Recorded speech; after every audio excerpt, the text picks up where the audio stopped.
আমরা আজকে যে থিওরি সম্পর্কে পড়বো সেটা হলো মাসলোস নিড হায়ারার্কি থিওরি। বাংলায় যদি বলি তাহলে মাসলোর চাহিদার সোপান তত্ত্ব। এই তত্ত্ব বা থিওরি ডেভেলপ করেছিলেন অ্যাব্রাহাম মাসলো, যিনি মানুষের সমস্ত চাহিদাকে 5টি শ্রেণীতে ক্যাটাগরাইজ করেন। অর্থাৎ মানুষের জীবনের যেরকমই চাহিদা হোক না কেন সেটা এই 5টি শ্রেণীর অন্তর্গতই হবে। তিনি এটাও বলেন যে এই 5টি চাহিদা কোনোদিনও একসাথে তৈরি হবে না। যখন 1 নম্বর চাহিদা পূরণ হবে তখনই 2 নম্বর চাহিদা তৈরি হবে। যখন 2 নম্বর চাহিদা পূরণ হবে তখনই 3 নম্বর চাহিদা তৈরি হবে। আর 3 নম্বর পূরণ হলে 4 নম্বর এবং 4 নম্বর পূরণ হলে 5 নম্বর চাহিদা তৈরি হবে। যেহেতু চাহিদাগুলি একের পর এক একটা সিঁড়ি বা হায়ারার্কির মতো স্ট্রাকচার তৈরি করছে, তাই ম্যাসলো এই তত্ত্বের নাম রেখেছিলেন নিড হায়ারার্কি থিওরি। এবার আমরা একে একে প্রত্যেকটি নিড বা চাহিদা সম্পর্কে জেনে নেব। 1 নম্বর ফিজিওলজিক্যাল নিড। বাংলায় যদি বলা হয় তাহলে শারীরিক চাহিদা। এটার মধ্যে মানুষের একদম বেসিক চাহিদাগুলো পড়ে, যেগুলো ছাড়া মানুষ বাঁচতে পারে না।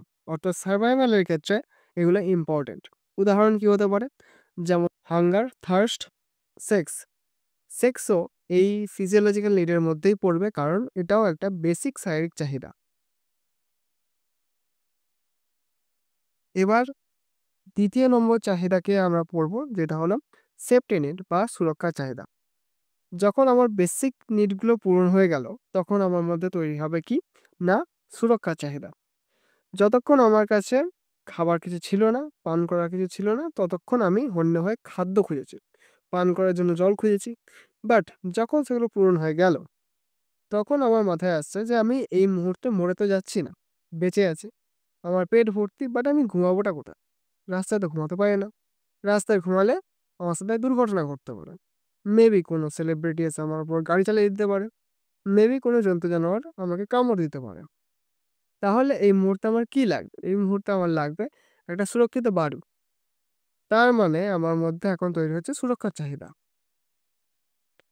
এটা উদাহরণ কি হবে? এটা উদাহরণ হবে need for law and order, কারণ ল অ্যান্ড অর্ডার আমাদেরকে সুরক্ষা প্রদান করে।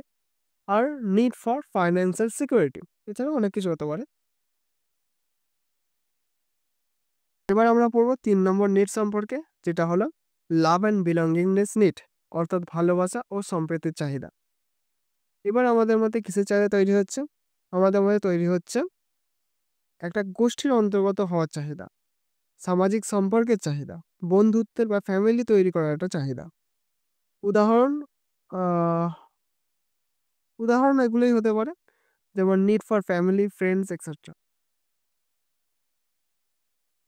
এবার আমরা পড়বো 4 নম্বর চাহিদা সম্পর্কে, যেটা হলো এস্টিম নিড, অর্থাৎ সম্মানের চাহিদা।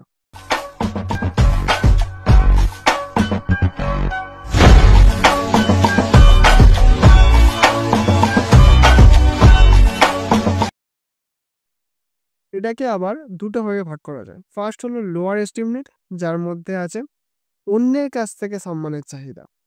মানে প্রথম তো আমি একটা গোষ্ঠীর অন্তর্গত হওয়ার জন্য পাগল হচ্ছিলাম, দেন যখন সেই গোষ্ঠীর অন্তর্গত হলাম তখন আমার সেই গোষ্ঠীর লোকেদের কাছ থেকে সম্মান চাই। আচ্ছা, আর দ্বিতীয় হলো হায়ার এস্টিমেট, যেটার মধ্যে আছে সেলফ রেসপেক্ট, অর্থাৎ এমন কিছু কাজ করব যাতে আমি নিজেকে রেসপেক্ট করতে পারি।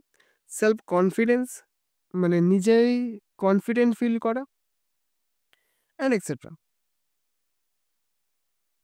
এবার আসছে লাস্ট অ্যান্ড ফাইনাল নিড, যেটা হলো সেলফ অ্যাকচুয়ালাইজেশন নিড, যেটাকে বাংলায় বলা হয় আত্ম উপলব্ধির চাহিদা। ম্যাসলো এটাকেই মানুষের সর্বোচ্চ চাহিদা বলেছে। বেশিরভাগ মানুষের ক্ষেত্রে তারা এই চাহিদা অবধি পৌঁছাতে পারে না। কিছু লোকই বাকি 4টি চাহিদাকে পূরণ করতে পারে এবং তাদের মধ্যেই এই অন্তিম নিড বা চাহিদা তৈরি হয়। এই লেভেলে মানুষের চাহিদা জন্মায় নিজের ফুল পোটেনশিয়াল বা পূর্ণ সক্ষমতায় পৌঁছানোর, যেমন পার্সোনাল গ্রোথ, ক্রিয়েটিভিটি বা ফুলফিলিং ওয়ানস ওন পারপাস, অর্থাৎ নিজের উদ্দেশ্যকেই পূরণ করার চাহিদা। এবার আমরা থিওরির কিছু ইম্পর্টেন্ট ডিটেলস সম্পর্কে জেনে নেব। যেমন নিড হায়ারার্কির প্রথম 4টি নিড, অর্থাৎ physiological need, safety need, love and belongingness need and self esteem need, এই 4টাকে বলা হয় ডেফিসিয়েন্সি নিড। আর সেলফ অ্যাকচুয়ালাইজেশনকে বলা হয় গ্রোথ নিড।